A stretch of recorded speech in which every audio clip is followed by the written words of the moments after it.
time, and I call the member for Clark. Good morning, Deputy Speaker.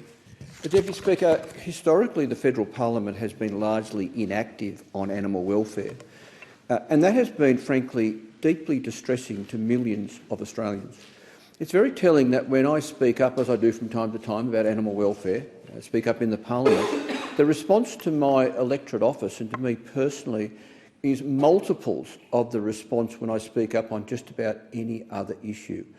The matter of animal welfare is very important to a great many Australians, and it cuts right across the political spectrum, from far left to far right.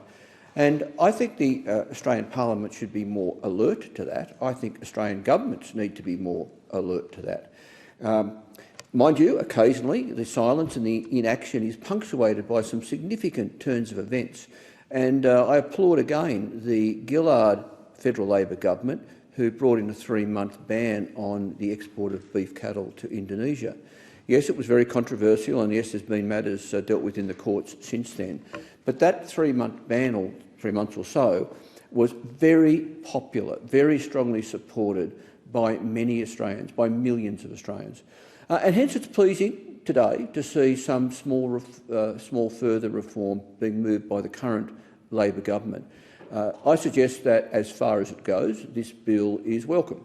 I think it is a good thing that the Office of the Inspector General of Live Animal Exports has its resources and powers expanded. And it's obviously commendable that it is being directed to have a stronger focus on animal welfare in particular. But, Deputy Speaker, within the narrow scope of the bill, there are still deficiencies, and we'll talk about the broader issue of animal welfare in a moment. But within the bill, there are obvious deficiencies. Now, I noticed that the Minister, in her second reading speech, used the word independent repeatedly, time and time again. She slipped in that word independent. But that's quite misleading, Deputy Speaker, because the Inspector General will remain embedded within the Agriculture Department. And there's a fundamental tension by leaving the regulator within the Agriculture Department, because the department's job is to promote agriculture, promote the growth of agriculture, promote the export of our agricultural products. And there is surely a fundamental tension between that role of the department and the role of the Inspector General of Live Animal Exports, who now has this much stronger focus on animal welfare. And of course, the bill and the role of the Inspector General fails completely to try and address the widespread animal cruelty in this country more broadly. Now we all know that animal welfare generally is within the jurisdiction of the state and territory governments. We know that really it's been the state and territory governments that have let us down in so many ways when it's come to the domestic production of cattle and sheep, to aquaculture, poultry, pigs, the breeding of dogs and cats. And it's been the state and territory governments that have let us down terribly when it comes to the interaction between gambling and horse racing, steeplechasing, harness racing, greyhound racing. But it's not good enough to just simply say it is what it is and it will ever be thus, because the fact is we have an animal welfare crisis in this country. That is surely beyond dispute. And we should be taking a leadership role in the federal parliament, particularly in areas where state and territory governments have let us down. We should be looking at ways to take a leadership role and to improve things across the whole country. So, why on earth the Inspector General within the Agriculture Department couldn't be empowered and resourced to take that leadership role more broadly, that beggars belief. Surely the federal regulator could be given the remit to develop policy, to work with state and territory governments, to work with state and territory agencies, to work with industry bodies and to shepherd them, so to speak, towards more effective regulations and laws around animal welfare. I think that would be very, very handy. And of course we could even think even more broadly and say, well, okay, what levers does the federal government have to be more involved in animal welfare in areas where historically it's been the job of the state and territory governments? Now, I brushed up against this firsthand in my first term in the 43rd Parliament, when the federal government was working with me and looking how it might intervene in the states and territories with poker machine reform. And very quickly we came to realise that laws like the Corporations Act, powers like the taxation power, do in fact give the federal government means to intervene, at least when it comes to corporations or to farms that are paying tax and so on. So, all that's lacking, Deputy Speaker, is the vision for the federal government to think, how can we, at our level, be more engaged in animal welfare across the whole country? Because, frankly, it's simply not good enough to say, well, all we can focus on is the live animal export industry. That's the beginning and the end of our responsibilities. I think that's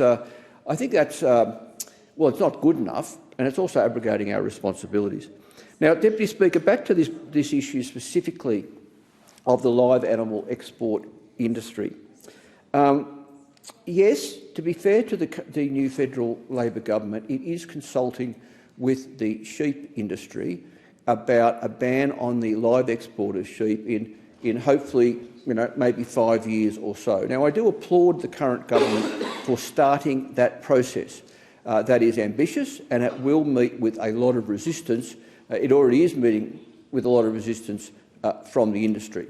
But I tell you what, it's a darn sight more than any other government has done since Federation in 1901, so I hope it goes well. But we can't allow the consultation to be the end in itself. The consultation must be an effective stepping stone to a ban in a timely manner. And when I talk about a timely manner, I note that the industry, when they are prepared to entertain some sort of ban, they're talking 10 years or more. I note that the government is talking maybe 5 years. But I also note that animal welfare bodies and scientists who are mixed up with them, they're talking about 3 years. That would seem to be a much more effective and a much more humane timeline. Now, I take the point from the member for O'Connor. There are issues with the breeds, the makeup of the flock, the fact that there's such a preponderance currently of merino wethers, I think the member for O'Connor referred to. And yes, so it will take time to change the breed, to change the nature of the flock, perhaps to even change the mix of farming activities on individual farms and to grow into new roles. That will take time. So I do support there being a transition period. But I make the point again, Deputy Speaker, it needs to be a sensible transition period and not just kicking the can down the road into the never-never like the industry would have us. And we've got to not stop at sheep. Sheep has had much publicity in recent years, and the member for Fremantle quite rightly referred to the Awasi Express a number of times with the expose about the shocking cruelty being endured by the sheep that survived, and many of course died, on the Awasi Express, the terrible heat. Those images of the panting mouths, images of newborn lambs, which is illegal. They shouldn't have been pregnant, the sheep on the ship in the first place. Newborn lambs literally drowning in the filth and the faeces and the urine on the decks of that ship. But while there's been so much focus on the live sheep export industry, we've taken our eye off the beef cattle. There are still problems with the export of beef cattle, often into Southeast Asia and North Asia. Just recently there were some exposés about terrible misconduct, again in Indonesian abattoirs and slaughterhouses. So if this country is fair dinkum, Deputy Speaker, about animal welfare, we should be talking about a ban on the export of beef cattle and sheep in a timely manner. That's what we should be doing. Other countries have done it. New Zealand did it. Other countries have done it. And putting our agricultural sector on a pathway to a replacement activities on the farm. Now, to do so, Deputy Speaker, would have enormous public support. When I look at polling around the country, there is clearly majority public support for winding up the live export industry. The public know that the trade is systemically cruel, and in fact the only way to end the cruelty is to end the trade. You know, you can change your density levels on the ships, you can do this, you can do that, you can improve some ventilation, you can have inspectors go into Indonesia and other countries, but we're tinkering around the edges. The fact is the only way to end the cruelty is to end the trade. And the only way to be genuinely rebuilding Australian manufacturing and industry is to be processing those sheep and cattle in Australia. Now, yes, I know we have a shortage of workers in the abattoirs, but that's been in part created by ourselves running down the processed meat industry as the country over decades has ramped up live animal exports. Surely with a bit of nous, we can resurrect the domestic red meat processing industry and be processing those jobs on shore, adding value, employing Australians and creating profits for the Australian companies. Of course, Deputy Speaker, the industry will trot out all of the usual reasons why we can't do this. We've heard some from the member for O'Connor. You know, people in the Middle East won't buy chilled or frozen mutton or lamb. Of course they will. They already do currently. In fact, the value of the sheep meat we currently send to the Middle East is much more than the value of the live sheep we send to the Middle East. It's a desirable product, and people in the Middle East and other countries want to buy it. So why we aren't sending them more chilled and frozen meat, you know, it is unfathomable. Now, Deputy Speaker, I've covered a bit of ground here, and I want to flag at this stage that I'm moving an amendment to the bill. It's been circulated in my name, and it's not too long, so I'll read it out. That all words after that be omitted with a view to substituting the following words. Whilst not declining the bill to give the bill a second reading, the House 1 notes that A, Australia continues to be responsible for an animal welfare crisis.